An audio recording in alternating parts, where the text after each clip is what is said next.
অনেকেই জিজ্ঞেস করতেছেন যে ভাই কি মাছ চাষে দিব, কি মাছ চাষ করলে লাভজনক।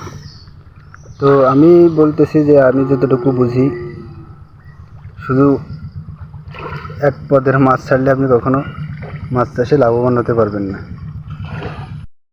আমার এখানে দেওয়া আছে ৬,০০০ পিস তেলাপিয়া, এসি তেলাপিয়া, যেগুলো আপনারা সহজেই বললে বুঝবেন, মনোসেক্স। আর ৫,০০০ পিস শিং মাছ দেওয়া আছে। শিং মাছ বৃষ্টির কারণে যেহেতু ভাসতেছে না, কীভাবে দেখাবো।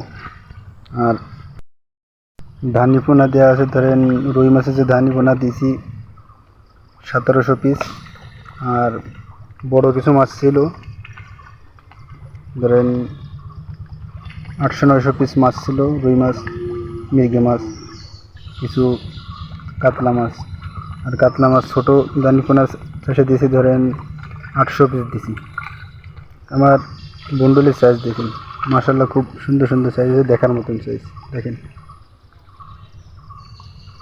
আর তেলাপিয়াও প্রায় ১০০ গ্রাম ১৫০ গ্রাম হয়ে গেছে কয়েকদিনে। বন্ডল মাছটা দেখেন,